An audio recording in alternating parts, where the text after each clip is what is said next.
Oke, Assalamualaikum warahmatullahi wabarakatuh. Rabbi sholli sadri wa yassir amri wahlul 'uqdatam min lisani yafqahu qawli.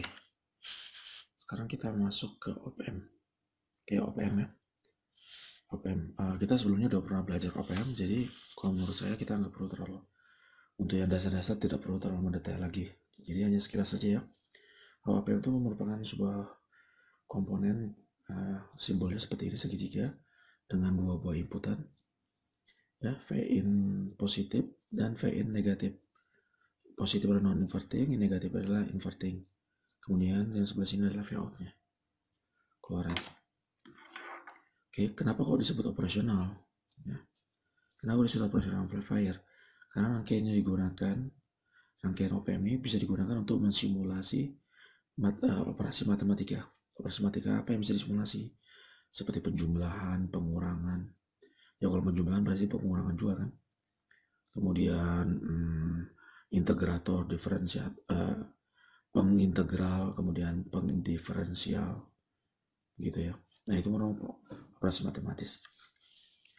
Oke, kemudian OPM basic, dasar OPM. Jadi sudah ada komponen dua input, satu output seperti ini. Simbolnya. Kemudian ini adalah input non-inverting, ini adalah input inverting, ini output. Oke, non-inverting ini sebagian buku menyebutnya dengan V2. Ya, dengan inverting V1. Tapi nanti kita supaya nggak bingung ya, pokoknya oke nanti aja deh. Kalau buku lain ya, V in-nya itu oke, V-nya V2 itu positif ya. Nanti di sini kita maksudnya kenapa ada tulisan saya buku kalau buku lain. Kalau di sini nanti kita akan mengatakan bahwa non-inverting itu adalah V1. Gitu ya. Ini ya, inversi. Nah, semua seperti ini. A0-nya apa? A0-nya adalah penguatan open loop-nya. Penguatan open loop. Jadi pada OPM itu ada karakteristik penguatan open loop yang nilainya besar sekali. Kalau misalkan 741 itu ya itu bisa mencapai 100.000 lebih. 741 ya. Nah, gimana sih persamaan OPM? Persamaan dasarnya seperti ini. V out sama dengan yang atas V out sama dengan inputan non-inverting dikurangin inputan inverting dikali penguatan operasional penguatan open loop-nya. Jadi nah di sini kita buat supaya nggak bingung. VI1 dikurangin VI2 atau V1 dikurangin V2 dikali penguatan open loop-nya. Gitu ya. Jadi ini walaupun di sini kita sebut ya VI1 itu negatif, tapi nanti untuk pesan-pesan selanjutnya saya mengatakan bahwa inputan non-inverting dikurangin inputan inverting dikali penguatan open loop-nya. Itu. Jadi contoh yang simpel aja deh. Contoh ya. Rem. Ini non-inverting, inverting. Kemudian A0-nya misalkan berapa ya? 100.000. A0 itu penguatan open loop ya. Misalkan ini 4 volt. Ini 2 volt. Nah, berapa V-out? Berarti V-out-nya, ini kalau kita ngomong ideal ya, V-out-nya adalah, ingat, V non-inverting dikurangin inverting dikali A0. Oke, berarti non-invertingnya mana? 4 dikurangin 2 dikali 10 pangkat 5.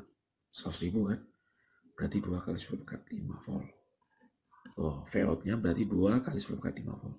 Atau 200.000 volt. Masuk akal nggak? Ya nggak masuk akal. Nah, makanya kenapa kalau open loop ini kita tidak bisa gunakan gitu ya. Selalu mencapai tegangan saturasinya. Saturasi itu apa? Tegangan batas. Ya, biasanya itu ditentukan oleh tegangan input power dari op-amp. Gitu. Misalkan saturasi input powernya adalah 5 volt. Yang Inputan posisi 5 volt, ini min 5 volt. Berarti nanti dengan saturasinya ya kurang lebih 5 volt lah. Bukan kurang lebih, mendekati 5 volt. Untuk yang positif. Gitu ya.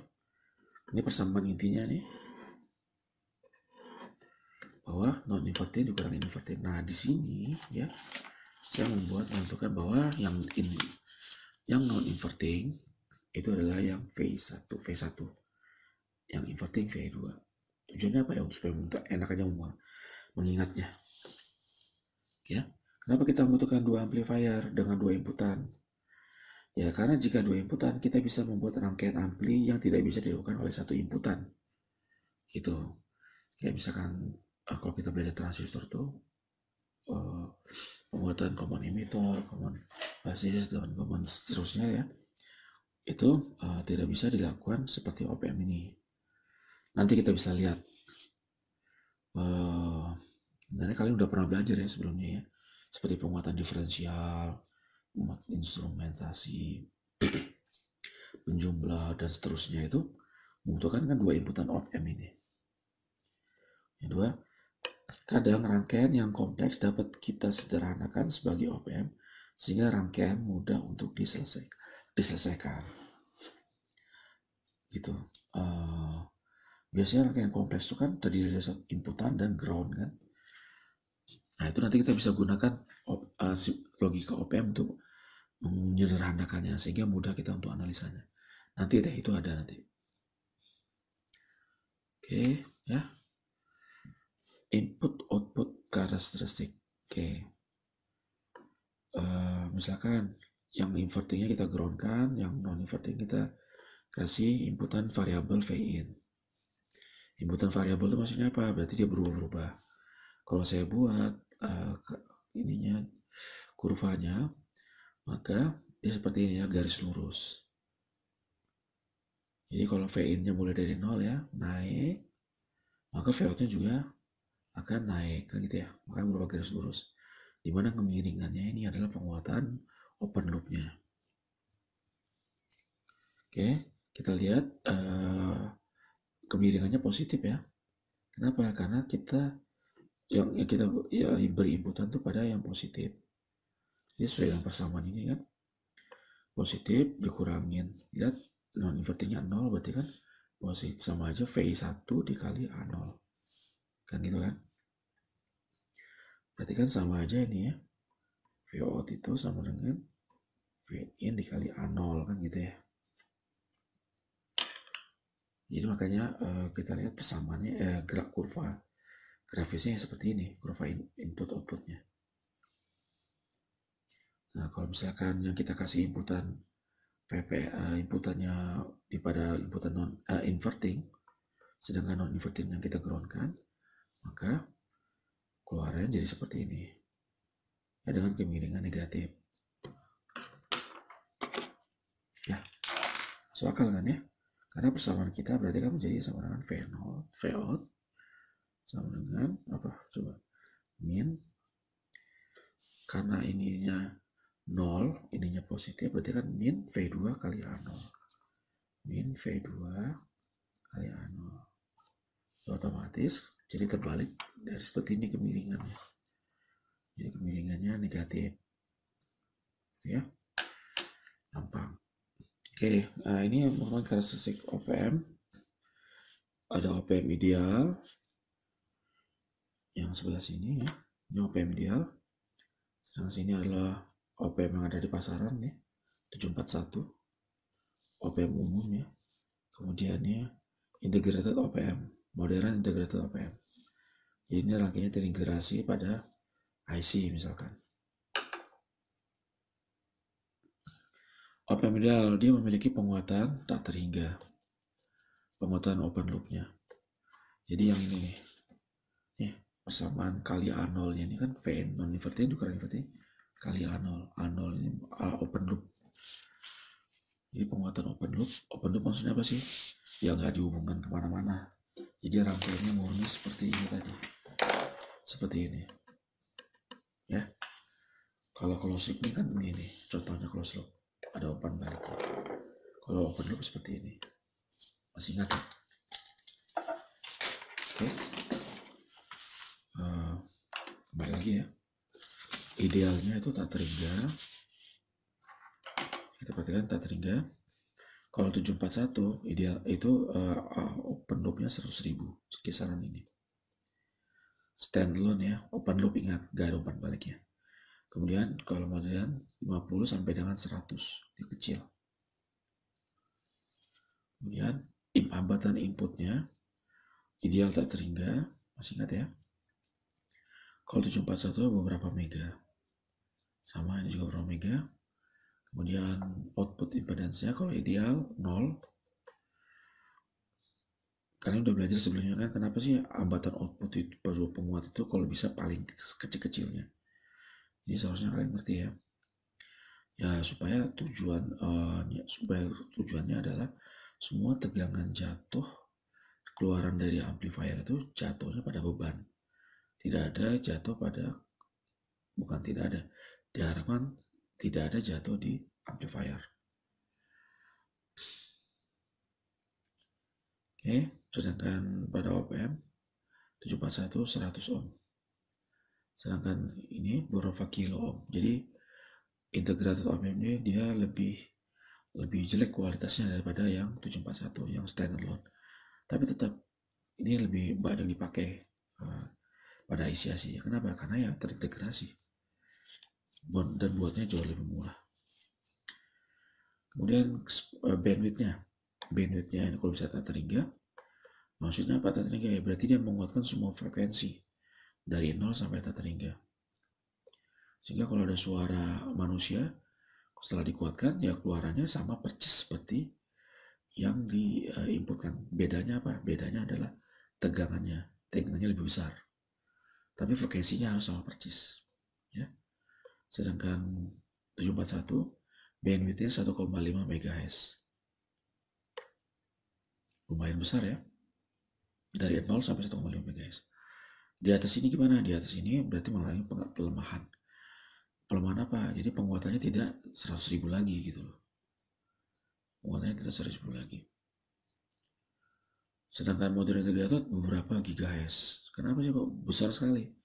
Ya karena biasanya kalau pada op-amp IC tergabung dalam IC itu dia untuk operasi kecepatan yang sangat tinggi seperti komputer, kemudian untuk grafis ya, sehingga dia harus tinggi sekali.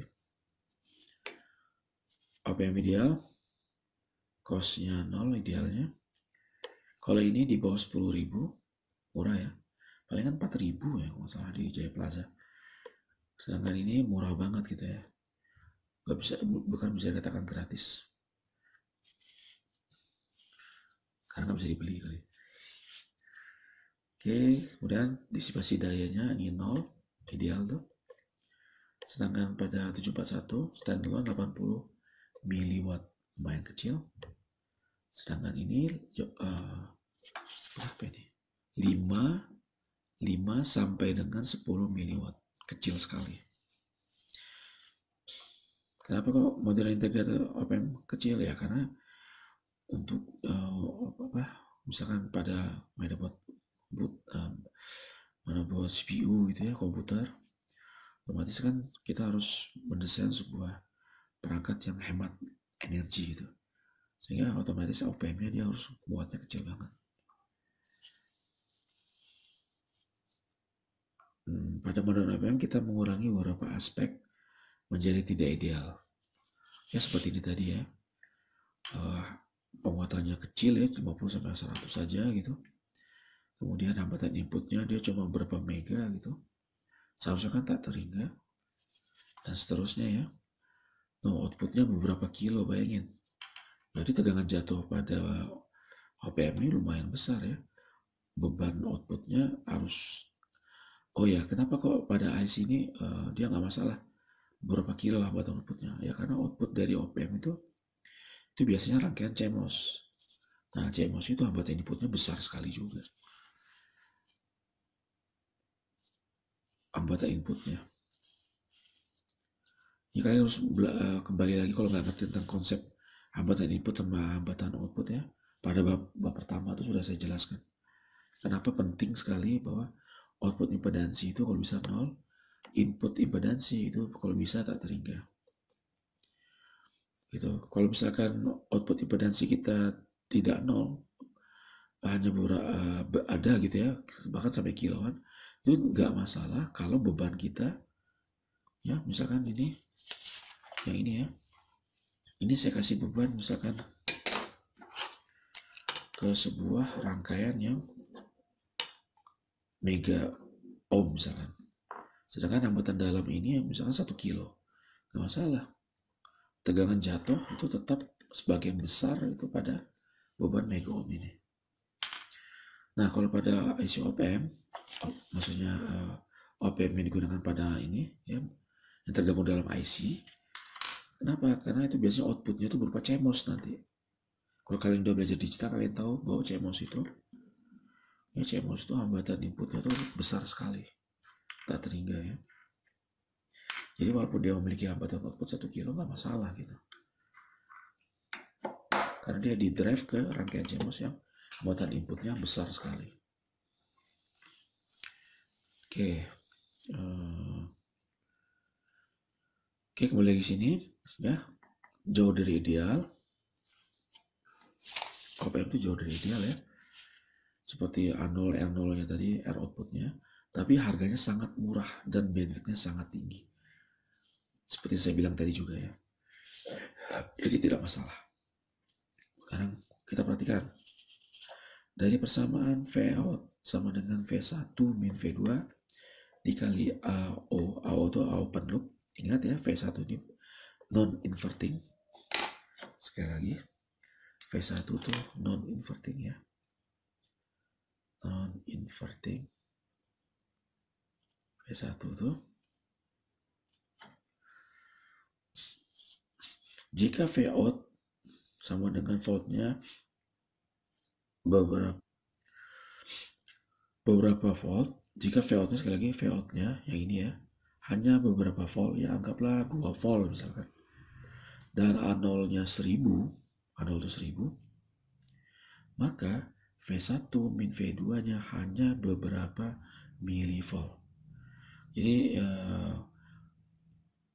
diferensial perbedaan antara V1 dan V2 itu harus beberapa milivolt. Gitu. Ya. Atau mungkin lebih mengerti yang ini ya. Jika A0-nya besar sekali, jika A0 ini besar sekali ya, maka otomatis apa? Yang ini itu harus kecil sekali. Harus kecil sekali agar ininya nilainya reasonable. Vout-nya itu bisa masuk akal gitu. Nah, kalau ini kecil sekali berarti V1 min V2 itu mendekati 0. Ya, kalau A0-nya besar sekali. Misalkan ya, saya tulis di sini. Vout ya sama dengan V1 dikurangi V2 kali A0. Jika A0-nya besar sekali, otomatis apa?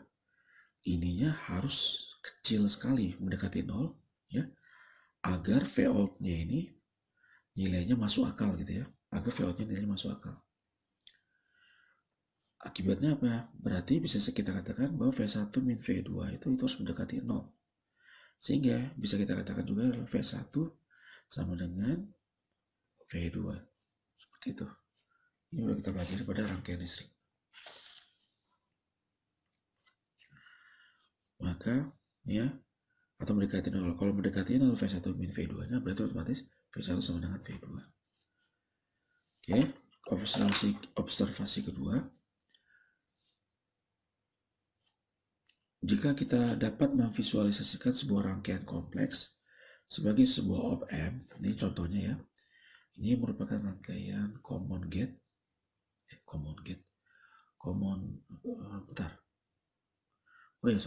source ya, rangkaian CS, ada 3 tingkatan, ini ya, yang di cascade. Kemudian kita analisa, maka ini dapat kita anggap sebagai sebuah op-amp. Ya, kita anggap sebagai sebuah op-amp nih, seperti ini. ini saya analogikan sebagai sebuah op-amp. Lihat ini ada umpan baliknya kan, V-outnya. Nah, sama aja seperti rangkaian seperti ini. Ini R2 kan, ini R2, R1, ini R1. Nah, kalau sudah seperti ini, kita analisanya menjadi jauh lebih gampang. Ini rangkaian apa kira-kira? Ini rangkaian penguat inverting, ya, di mana keluarannya adalah R2 dibagi R1 dikali Vin kan. Nah, kita tidak perlu bingung lagi penguatan totalnya ini berapa sih? Kan gitu ya, kita nggak perlu analisa lagi nih. Berapa penguatan ini ya, berapa penguatan ini ya, berapa penguatan ini ya. Nggak perlu, kita cukup tahu berapa sih hambatan umpan baliknya. Oh, R2. Hambatan hambatan inputnya R1. Oh, ini saya analogikan sebagai op-amp, sehingga kita bisa kira-kira gitu ya. Penguatan V-out-nya adalah R2 dibagi R1 dikali V-in. Oh, jangan lupa negatifnya, berarti min R2 per R1 kali V-in. Gitu. Simpel sekali.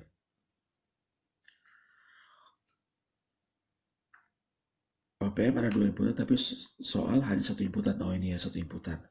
Nah, sebenarnya ada 2 inputan. Nah, apa inputan yang kedua? Yaitu ground. Sama kan? Ini ground juga.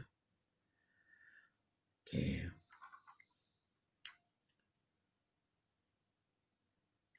Oke. Gitu ya. A1 tambah umpan balik adalah A1 dikali A2 dikali A3. Nah, kalau misalkan sudah kita analisis OPM, kita nggak ambil pusing nih. Apa sih? Bagaimana analisa ininya? Langsung aja kita gunakan. Anggap sebagai OPM. Oh ya, rangkaian yang ini tadi ya. Mungkin saya tulis saja ya sebagai pengingat. Ini tadi kan R1 ya, ini R2, ini adalah V-out-nya. Ini Vn, maka V-out-nya itu adalah min R2 per R1 dikali Vn. Ini apa sih? Rangkaian inverting amplifier. Inverting amplifier. Ya.